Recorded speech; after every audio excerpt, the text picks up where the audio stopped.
ስመኝ ገብሩ ወይም ጃኒ በመባል የምትታወቅ ቲክቶከር በቁጥጥር ስር ውላለች። ለምን ታሰረች? ምክንያቱ ምንድነው? አጭር ዝርዝር መረጃ ይዤላችሁ መጥቻለሁ። ከኢትዮጵያን ቲክቶክ በርካታ ተከታዮች ካሏቸው ሰዎች መካከል አንዷ የሆነችው ቲክቶከሯ ጃኒ በፖሊስ ቁጥጥር ስር ውላለች። የፖሊስ ምንጮች ለዛሀበሻ እንደገለጹት ከሆነ የጃኒ ከሳሽ የድሬዳዋ ከተማ አስተዳደር ነው።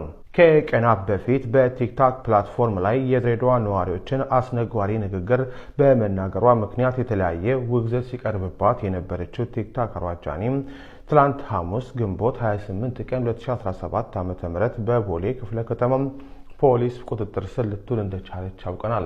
ቲክቶከሯም የድሬዳዋን ሕዝብ በጅምላ ያልተገባ ነገር መናገሯን አስመልክቶ የይቅርታ ቪዲዮ ሰርታ የነበረ ቢሆንም ይቅርታዋ ግን ተቀባይነት ሊያገኝ አልቻለም። በርካታ የድሬዳዋ ተወላጆችን አስከፍቷል።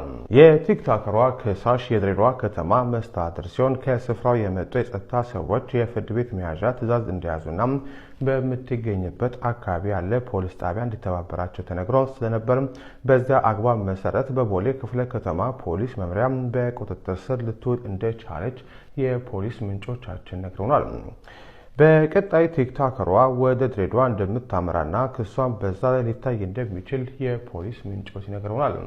ከቅርብ ጊዜያት ወዲህ በቲክቶክ ላይ ያሉ ተጽዕኖ ፈጣሪ የሚባሉ ወጣቶች ወይም ግለሰቦች ለመታወቅ በሚል የተለያዩ ግለሰቦችን ወይም ቡድኖችን፣ ሃይማኖቶችን በማንነታቸው በመተቸት ወይም አስነዋሪ ነገሮችን በመናገር ለታዋቂነት ዝና እንደሚጠቀሙበትና ለጊፍት መሰብሰቢያ እንደሚያደርጉበት የተለያዩ ሰዎች አስተያየት ሲሰጡ ይሰማል።